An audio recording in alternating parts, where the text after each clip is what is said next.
Well, it's great to be back in the state of Texas.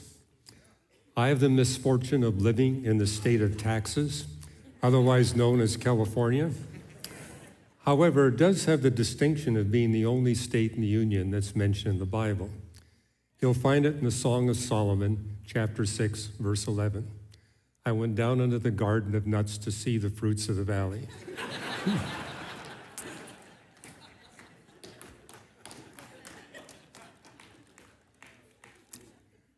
Okay, we're going to have a time for questions and answer after my talk this evening, and you can ask me any question you like. But if you're like me, you think of the best questions to ask about 4 or 5 hours later. I take questions on both my Facebook and Twitter pages, so you're welcome to engage me there. If you're in it, people want to ask questions, they're welcome to do that. Reasons to Believe also has a YouTube channel. You can subscribe for free and keep up to date with our latest videos. There are thousands of videos we have there. We're also giving away a free book this evening. It's a book that my wife and I wrote called Always Be Ready, based on 1 Peter 3:15. If you will prepare sound reasons for your faith and hope in Jesus Christ and present those reasons with gentleness and respect, you'll see God doing miracles to bring people to you that in advance He is prepared to hear and respond to your good reasons. And the book is filled with hundreds of examples of how that happens. And it's my prayer tonight that for those of you who are already followers of Jesus Christ, that you be regularly experiencing those kinds of miracles. And that's why we founded Reasons to Believe, actually to give people reasons from the book of nature so that they can bring people from the book of nature to the book of Scripture and to a relationship with the one that created the entire universe. So if you scan that QR code and go to our table at the back, you'll get a free copy of the book, Always Be Ready. Now, I was introduced as a Canadian. I'm now a dual citizen. I've been living in the U.S. For the past, almost 50 years. But I was born, raised, and educated in Canada. And I was raised predominantly in British Columbia, and Christians are very hard to find there. I really didn't get to know a serious Christian until I showed up at Caltech to do postdoctoral research at age 27. However, I got fascinated by stars and galaxies when I was 7. And from the time I was 7 years of age throughout my growing up years, I was reading 4 or 5 books on physics and astronomy every week. My parents thought I was obsessed. I didn't see any need for them to think that way, but that's the way I was. And I happened to grow up in a neighborhood that was filled with nerds like me, so it was quite comfortable. And at age 8, I realized my future career would indeed lie in astrophysics. And I committed to pursue a career in astrophysics. And my talk is about how astrophysics pointed me to God and into a relationship with Jesus Christ. And it was when I was 16 that I did a whole year of studying cosmology. That's a subdiscipline of astronomy that focuses on the origin and history of the universe. And when I was 7 years of age, I read my first book on cosmology. It was a book by Sir Fred Hoyle, The Nature of the Universe. And what he said in that book is, there's a good deal of cosmology in the Bible. It is a remarkable conception. But if you pick up that book, you notice that Fred Hoyle was very angry about Christianity. And he devoted 2 whole chapters in the book basically to bashing the Christian faith. But he made some statements about what the Bible said about cosmology. I remember reading that, and I never forgot that. I read his words at age 7, and somehow that stuck with me throughout the years. And at age 16, I studied cosmology and realized, okay, there's all these different possible explanations for the universe, the steady state model of Fred Hoyle. We had the reincarnating universe model, the oscillating universe model that you see in Hinduism. The hesitating state model was out there. But I realized the evidence, observational evidence, was heavily favoring Big Bang cosmology. And if it's a Big Bang universe, that means the universe has a beginning. If the universe has a beginning, there must be a cosmic beginner. And that's what got me started. At age 17, I began to see, where can I find about this cosmic beginner. I really didn't know where to look. So I said, I guess I'm going to start with the great philosophers, particularly Immanuel Kant, since he is noted as the father of modern cosmology.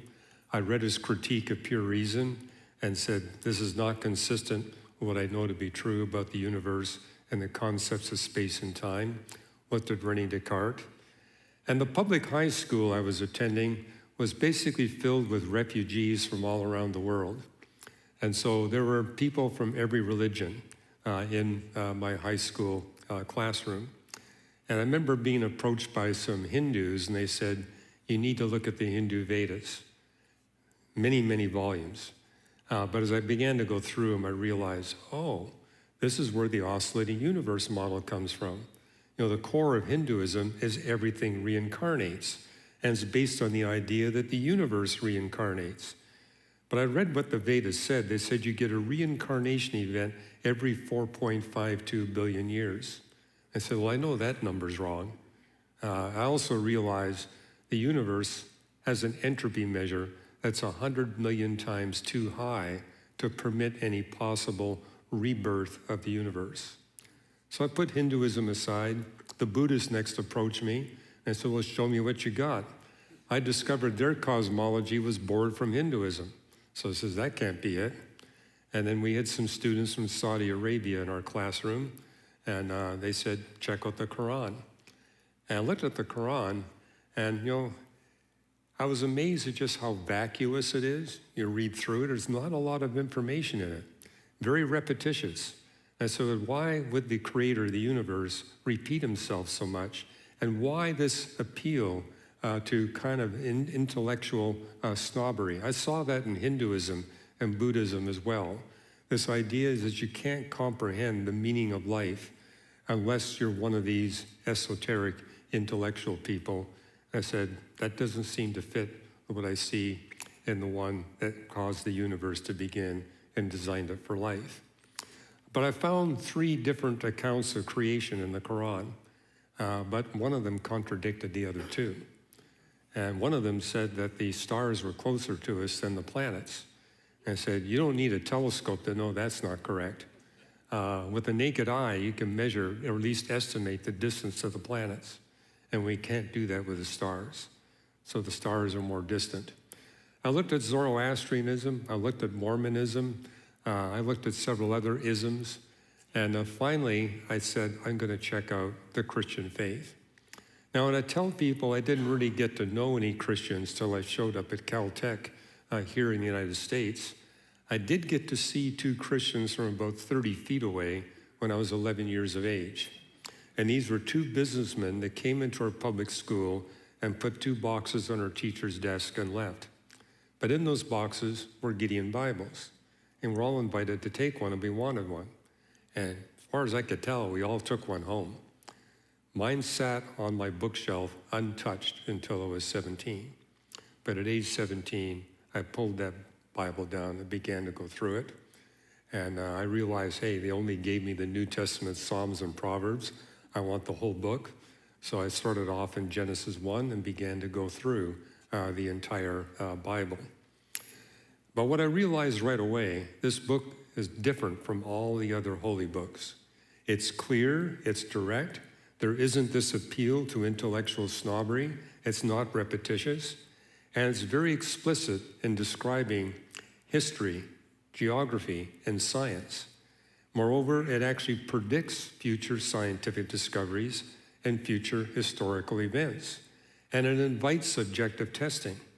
I mean, what I found in the Mormon books, for example, is this idea, if you get a warm feeling in the bosom, that proves to you that it's true. I said, that's subjectivism. And maybe that's why they don't allow their people to drink coffee, at least not warm coffee. But what I saw in the Bible was the appeal to objective proof. Everything must be put to the test and hold fast to that which proves to be good and true. 1 Thessalonians 5:21. But you see it repeated throughout the Old and New Testament. And what really surprised me, and I'm going to be sharing with you this tomorrow evening, is I looked at Genesis chapter 1. It perfectly followed the scientific method. Now, I was naive. It took me another 9 years to determine why the Bible, when it talks about creation, perfectly follows a scientific method. It's a Scottish theologian, Thomas Torrance, who put out a 28-volume set at the Scottish Academic Press demonstrating that the origin of the scientific method is from the pages of Scripture. It's from the multiple creation texts in the Bible. So, of course, the Bible follows the scientific method. But that impressed me. Now, what I want to share with you this evening is how one of the predictions that the Bible made that is proven to be correct in the 20th and 21st century is that not until 1925 did astronomers come up with any observational evidence we now call the Big Bang creation model. But the Bible predicted 4 of the fundamental features of Big Bang cosmology thousands of years before astronomers had any hint that this indeed was a correct description of the universe. And these 4 features are as follows. Namely, that the universe can be traced back to a singularity beginning. Now, that's a physics term, which simply means there's an ultimate beginning to all matter, energy, space, and time. That the universe continually expands from this beginning, and it expands under laws of physics that never change, where one of those laws is a pervasive law of decay. So what I was doing during my 17th, 18th, and 19th years was spending about an hour or 2 studying the Bible between midnight and 2 in the morning. Say, why that time slot? I knew my family wouldn't approve. So I picked a time when they were already all asleep. They thought I was doing my physics homework. I was actually going through the Bible, verse by verse, and putting it to the test as rigorously as I could. But what I discovered is there's multiple places in the Bible where it talks about a singularity beginning. Beginning with Genesis 1:1. And I think what I've discovered as I travel around the world, not everybody knows John 3:16, but they all know Genesis 1:1. In the beginning, God created the heavens and the earth. I saw that at age 17. I wondered, what are these heavens and earth? And what I discovered as I read through the rest of the Old Testament, there is no word for universe. In the New Testament, they've got a word for the universe, the word cosmos. But in biblical Hebrew, there is no word for universe. And biblical Hebrew has a very small vocabulary size. And so where they lack a word, they come up with an idiom. And growing up in Canada, I had to be fluent in French as well as English. French has a very small vocabulary, not as small as biblical Hebrew, but quite small. And so the way you become fluent in French, you memorize about 1,200 idioms. Well, one of the idioms you see in biblical Hebrew is the phrase, the heavens and the earth. It appears 13 times in the Old Testament. It refers to the entirety of matter, energy, space, and time. So wherever you see the phrase, the heavens and the earth, it's referring to the whole universe. In the beginning, God created the universe. And anyway, we'll talk about that in a little more detail tomorrow night. But the creation of the physical universe. In the beginning, God created the heavens and the earth. Now, I was exploring the Bible at the same time that physicists in South Africa and Britain were working on developing the first of the space-time theorems. Today, we have over 30 of those theorems. Matter of fact, I brought one of those theorems here with me, this paper here. It's the most famous of the 30 theorems. And you'll love the title of this paper, Inflationary Space-Times Are Not Past Complete, or Past Incomplete. Anyway, the core of the theorem is if the universe has mass and general relativity reliably describes the movements of massive bodies in the universe, then space and time must be created, which implies there must be a causal agent beyond space and time who creates our universe of space, time, matter, and energy. And yeah, for all of you who are fans of nonlinear tensor calculus, I'll leave this paper up here for you to check out. It's only 4 pages long, but it's mostly equations. But it does end with this paragraph that, hey, if indeed the universe contains mass, and all of you are living proof that it does contain mass, and today we can demonstrate that general relativity indeed reliably describes the movements of bodies in the universe, now to 17 places the decimal. In fact, there is no theory in physics that's better established than Einstein's theory of special and general relativity, which means there's no longer any basis for doubt that an agent beyond space and time created our universe of matter, energy, space, and time. Now, one of the authors of this incredible paper is Alexander Vilenkin, a Russian astrophysicist who is now an American. He wrote a book. Now, he has an agnostic worldview perspective, but he wrote in his book, a year and a half after this paper was published, he said, quote, "With the proof now in place, cosmologists can no longer hide behind the possibility of a past eternal universe. There is no escape.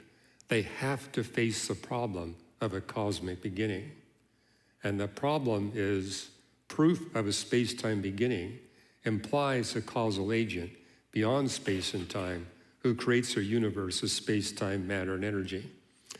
Now, it was a few years ago, I was here in Texas, actually in Houston, speaking at NASA to scientists and astronauts in Houston. And the director came up to me and said, "This is a government lab. You can't use the word God in your talk." And I said, "Well, I see nothing in the Constitution that would forbid me from using the word God." And he says, "I don't care about the Constitution. You can't use the word God in your talk." And I said, "Well, can I use this phrase? The causal agent beyond space and time who creates our universe of matter, energy, space, and time, and has personally designed it so that we human beings could live in the universe." He says, "Yeah, you got my permission. You can do that." So I got to define God multiple times during that day. But the bottom line, what this demonstrates, is a transcendent God must exist. And if you look at the latest books being published by atheist physicists and astronomers, they still call themselves atheists. But if you actually read their books, they're deists. They do believe there's an agent outside of space and time that creates the universe. But they're adamant in saying, yes, such an entity exists, but it's not a personal God. Which is why when you read the Bible, it actually says more about the personality of God than the transcendence of God. This is especially evident in all the passages that speak about the stretching out of the heavens. That's the English translation. 11 different passages, 6 different books of the Bible speak about the stretching out of the heavens. You won't find it in Genesis, but you do find it in the oldest book of the Bible, the book of Job, where Job says God alone stretches out the heavens. And the Hebrew verb there is the verb natah, and its definition is expansion. And what's interesting about the verb natah in these 11 passages, it shows up in all 3 verb forms, Hebrew verb forms. Now, Hebrew doesn't have tenses like you have in English, but it's got these forms, basically making the point that it's a completed impact that's happened there, or it's ongoing, continually ongoing. And basically what these 11 passages are telling us is that God created the universe at the very beginning of the universe with a property that would guarantee ongoing expansion. Then most of the passages talk about how God continuously is controlling the expansion of the universe throughout cosmic time. Now, I've written a whole book, The Creator and the Cosmos, that gives the best evidence for the expansion of the universe. I'm not going to give you the very best evidence, but I'll give you one that is pictorial. Thanks to the Hubble Space Telescope and the James Webb Space Telescope, we now have images of galaxies throughout the whole history of the universe. And we notice is that when we look at galaxies, say 12 billion light years away, which means we're seeing them as they were 12 billion years ago, the galaxies are jammed tightly together. So tightly together, they're literally tearing spiral arms off one another. But as we look forward in time and look at galaxies, say, just 2 billion light years away, which means we're seeing them 2 billion years ago, the galaxies have now expanded away from one another to such a degree we rarely see spiral arms being stripped off one galaxy by another galaxy. I purposely put both of these images to the same spatial scale so that you can see that as you look far away and begin to look closer and closer, you can actually see that as the universe gets older and older, the galaxies get farther and farther apart. Now, we don't see that with stars, because with stars, the local gravity effects completely dominate the expansion, the velocity due to the expansion of the universe. Now, the Bible also goes on to talk about how the laws that God has established to rule the universe are immutable. They don't change. Jeremiah 33:25, I have established the fixed laws of heaven and earth. And if you read Jeremiah 33, the whole chapter, God is basically addressing rebellious Jews and saying, you change all the time. You're double-minded, but I'm a God that doesn't change. As proof, look to the laws that govern the heavens and the earth. As they don't change, I don't change. And this is repeated multiple times throughout the creation texts in the Bible. Romans 8, for example, tells us that the entire creation is subject to this pervasive law of decay. And we astronomers measure this. Wherever we look in the universe, we see the same second law of thermodynamics operating. Everywhere in the universe and everywhere back in time in the universe. I often have to remind audiences that because I'm an astronomer, I'm completely ignorant of the present. I keep reminding my wife of that. I can't be held accountable for what's going on now because all of my data comes from the past. So for example, when we observe the sun, we don't see it as it is now.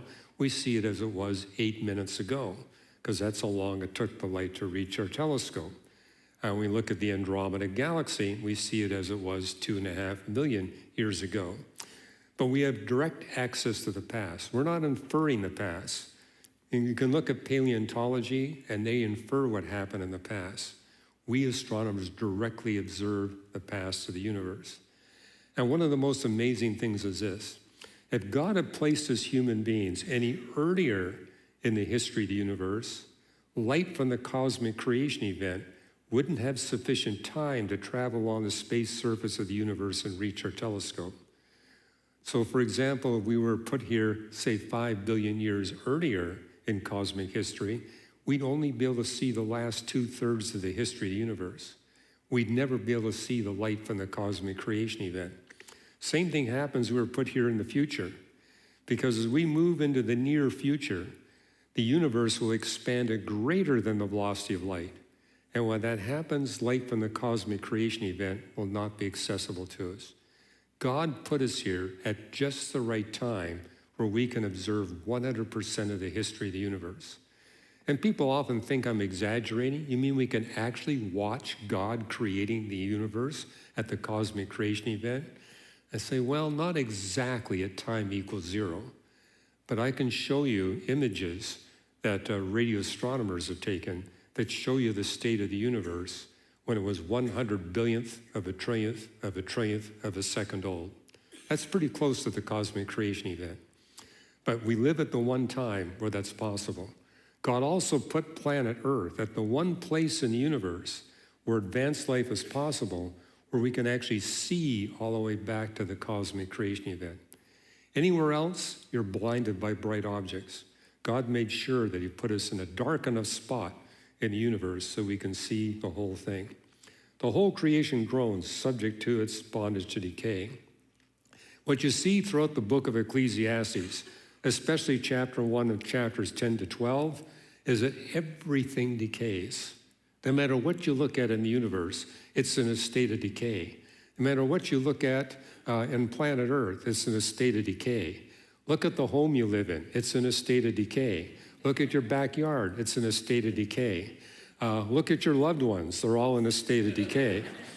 And so if you don't believe me, look at one another here tonight. Okay. And then you've got Jesus saying in John chapter 16, in this world you'll have tribulation, but take heart, I've overcome the world. Well, in this world, if you've got thermodynamics, electromagnetism, and gravity, you will have tribulation. It's guaranteed. You say, why did God subject us to all this tribulation? It's thanks to thermodynamics and gravity and electromagnetism that evil can be eradicated quickly, while God enhances our capacity to express and experience love. The laws of physics, of course, are designed to make life possible in the universe, but the greatest evidence for design, they're designed for the rapid, efficient eradication of all evil and suffering. And the promise, one of the things I notice about comparing Christianity to the other world religions, unique to Christianity, it's a two-creation model. God creates the universe as a tool for the eradication of evil and suffering. But there's a second creation, a new creation that will come after evil is eradicated, the new creation. And if you read Revelation 21 and 22, in the new creation, there is no thermodynamics. There is no gravity. There is no electromagnetism. It's no longer necessary because evil is no longer a factor in the new creation, which is what Jesus is saying here. Your tribulation is temporary. And he also created us in such a way we only have to put up with the tribulation for a few decades. That will prepare us for an eternity where we'll experience no tribulation whatsoever. Now, as a young astronomy student, I realize, okay, if we have a space-time beginning and the universe expands from that space-time beginning under laws of physics that don't change, or one of those laws is a pervasive law of decay, that means the universe must get colder and colder in a highly predictable way. It's the same principle of your car engine. When the piston chamber expands, the gasoline stops burning. Because the piston chamber expands, the temperature decreases. And so you can actually take these statements about the universe in our Bible and develop a biblically predicted cooling curve. This actually happened to me when I was debating an atheist quantum physicist at the University of Alberta in Calgary. He said, I want to see the Bible not just making a qualitative scientific prediction, like the beginning of space and time. I want to see something that's quantitative, where we can put real numbers on it and see if the Bible got the numbers correct. I said, well, how about this? Once we know the age of the universe, given what the Bible says about the universe, we get a biblically predicted cooling curve. And we astronomers are capable of measuring the past temperature of the radiation left over from the cosmic creation event. Universe starts off nearly infinitely hot, but as it expands, it gets cooler and cooler. The red dots you see there are actual measurements we astronomers have made. The black curve is the biblically predicted cooling curve. And you can see that the dots actually fit the curve. And the one that's most accurately determined is the one in the middle. I didn't put an error bar on it because the error bars are smaller than the thickness of the line, but it's perfectly right on top of the biblically predicted cooling curve. Now today we know what's predominantly responsible for the expansion of the universe. It's something called dark energy. Quick survey, how many of you here have ever heard of dark energy? Okay, more than half of you have heard of dark energy. I'm impressed. It wasn't discovered until 1999. Although back in the 1970s, we astronomers were speculating there's got to be something like dark energy. But it was 98 and 99 when astronomers came up with measurements that not only proved that dark energy exists, they demonstrated it's a dominant component of the universe. It makes up 70% of all the stuff of the universe. We call it dark energy because it doesn't emit any light or heat. It's energy that's embedded in the space surface of the universe. And the way it operates is the universe expands, the space surface gets bigger and bigger. As it gets bigger and bigger, this dark energy becomes progressively more and more potent and accelerating the expansion of the universe. So next year, 2025, the universe will expand more rapidly than it did in 2024. And it causes everything to expand. So for example, your waistline will expand at a faster rate next year than it did in 2024. But don't get too excited. The rate of expansion is way below a quadrillionth of a centimeter per year. If your waistline is expanding at a faster rate than that, it's got a different cause. Okay, dark energy. But one of the things astronomers discovered about dark energy is that it's incredibly fine-tuned. In order to have life possibly existing in the universe, we have to find dark energy to 1 part in 10 to the 122nd power. That's 122 zeros after the 1. Now, the way I've tried to express that to people who are not used to such big numbers is to compare the fine-tuning of dark energy that makes our existence possible to the very best example of human engineering achievement. And that would be these amazing gravity wave telescopes that recently discovered gravity waves emitting from black holes in the universe and neutron stars merging together to make black holes. These telescopes are incredible. They're 4 kilometers long, but astronomers are actually able to measure the passage of light along that 4-kilometer path to better than 1/10 the diameter of a proton. The best machine that humans have ever built, and invented by Caltech and MIT physicists and financed by US taxpayer dollars. But what this is demonstrating, this epitome of human engineering achievement and inventiveness, it ranks 10 to the 96 times inferior to the level of design we see in dark energy, which tells us that the one that created the universe and designed the dark energy so we can possibly exist, at a minimum, is a trillion times more intelligent and more knowledgeable than those Caltech and MIT physicists. And I worked with these people for several years. I mean, they're brilliant. And also I could argue that the one that designed dark energy at a minimum is a trillion times better funded than the US government that made the construction of these gravity wave telescopes possible. Now, this is where we can challenge the current claim of atheist scientists, where they say, yes, we believe in a deistic God, but not a personal God. Well, if we can demonstrate personality, and here's my whole point, if we can show that the creator of the universe is intelligent, knowledgeable, creative, and powerful to a degree 10 to the 96 times greater than what we human beings can manifest, those are attributes that only a personal being can manifest. If I can prove that you're intelligent, knowledgeable, and powerful, that means you're a personal being. And we've been able to do that with respect to the God of the Bible. Moreover, this is at a level of fine-tuning design that's orders and orders of magnitude greater than that claimed by any other religion. So we're not just talking about God, we're talking about the God of the Bible. Now, this actually got acknowledged by 3 atheist theoretical physicists. And yeah, I brought a second paper with me that you can look at afterwards. It's titled Disturbing Implications of a Cosmological Constant, which is another term for dark energy. And this caught the attention of Philip Ball.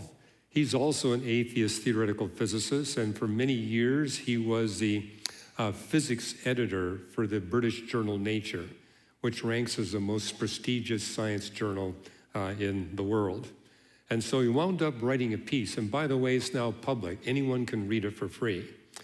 And he interviewed these 3, and this is what the 3 said to him in the interview. First quote, "Arranging the cosmos as we think it is arranged, that is with dark energy, would have required a miracle." And then he went on to say, "An unknown agent beyond space and time intervened in the evolution, that is the history of the universe, for reasons of its own," which explains the title of the paper, Disturbing Implications. As atheist theoretical physicists, they said if dark energy is real, then that means there must be an agent beyond space and time performing miracles for reasons of his own purpose. They found that so utterly disturbing that they closed their paper off with this final sentence. Perhaps the only reasonable conclusion is we do not live in a world with a true cosmological constant. The conclusion of their paper was, dark energy is not real. Now, the paper was published in 2002, and within less than a year, we astronomers came up with 9 independent observational demonstrations that not only is dark energy real, it's the dominant component of the universe. And here's a list of those 9 observational tests: galaxy cluster X-rays, maps of the cosmic microwave background radiation, looking at type 1a supernova, gravitational lenses, looking at radio galaxies, how they're distributed, different surveys of galaxies that are out there, the velocity distributions of galaxies. No need to go into the technical details. For each one of these 9, you'll find an article on our website where I basically devote about 2 pages to explain to lay people how this proves that dark energy is real and is a dominant component of the universe. And I gave you the URL there at the bottom, whereby you can look on our website, just search under dark energy articles. Not only will those 9 demonstrations pop up, we've updated it. We now have 25 independent astronomical demonstrations that dark energy is real and is a dominant component of the universe. So yes, as disturbing as these implications are, they're real. There really is an agent beyond space and time performing miracles for reasons of his own. And one of those reasons is to design the universe so that we human beings can live and thrive in the universe. You'll find a lot more about this in my book, The Creator and the Cosmos. It's now in a 4th edition. And you can get a free chapter of the book at reasons.org/Ross. But I love Psalm 97, verse 6. The heavens proclaim his righteousness, and all people see his glory. Many verses in the Bible talk about how heavens declare the glory of God, but it not only declares his glory, it declares his righteousness. And if you read through the whole book of Job, you'll see that Job was able to look at God's creation and discern the basic outlines of the gospel message and draw the conclusion that there must be a Redeemer. The Redeemer must be God. And because Job put his trust in what the Redeemer can do for him rather than we can do for himself, he was able to proclaim, I know that my Redeemer lives, and I will see him on the last day. I will see him in my flesh. But what happened between the ages 17 and 19, I was spending between 1 and 2 hours a day studying through the Bible, and I wanted to see if I could find at least one provable error or contradiction in the Bible. So that this is really from God, the one that created the universe. It's going to be the same creator that I see testified in the record of nature, where everything is harmonious, everything fits together. There are no contradictions. So I looked for a provable error or contradiction. And by the time I got to Revelation 22, I realized there's lots of things I don't understand in the Bible.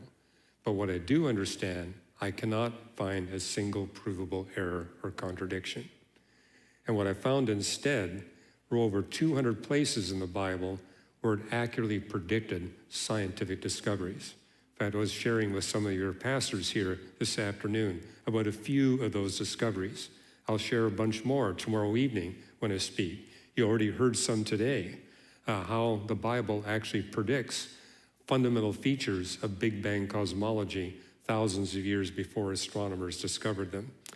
And I went through the process of calculating what's the probability that the Bible authors, without help from the Creator, without inspiration from the Creator, would be able to accurately predict these 200 predictions of future scientific discoveries. Very conservatively, that probability is way more remote than 1 chance in 10 to the 300th power. But the same week I came up with that calculation was a week that one of our physics professors gave us a problem assignment to calculate the probability that one of us in his physics classroom would die within 1 week from a sudden reversal of the second law of thermodynamics. And so we had to come up with that number. And it's not that difficult to calculate. For example, in this auditorium, there are quadrillions of air molecules, but they're not all at the same temperature. Some are above the boiling point of water, some are below the freezing point of water. There actually is a possibility that the trillions and trillions of air molecules that are below the freezing point of water will wander in the vicinity of this young woman in the front row and freeze her to death. That chance is only 1 in 10 to the 80th power. So I don't want you to worry. There's only 1 chance in 10 to the 80th that that's going to happen this night or any other time in the history of the universe. In fact, the probability is so utterly remote, we know it's never happened anytime, anywhere in the entire history or geographical extent of the universe. And our professor basically gave us that assignment to make the point. If you can prove that something is less than 1 chance in 10 to the 50th of happening, it's impossible. But here's my dilemma. I had just demonstrated that the Bible at a minimum is 10 to the 220 times more reliable than the second law of thermodynamics. And I realized I was trusting my life literally every second to the reliability of that second law. It'd be irrational for me not to put even greater trust in what the Bible was telling me what I need to do with my life.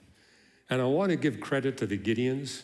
The Gideon Bible that they handed me at age 11 had 2 pages in there, which basically told you what you need to do once you become convinced that this book is the inspired, inerrant word of the one that created the universe. And I love the way the Gideons put it.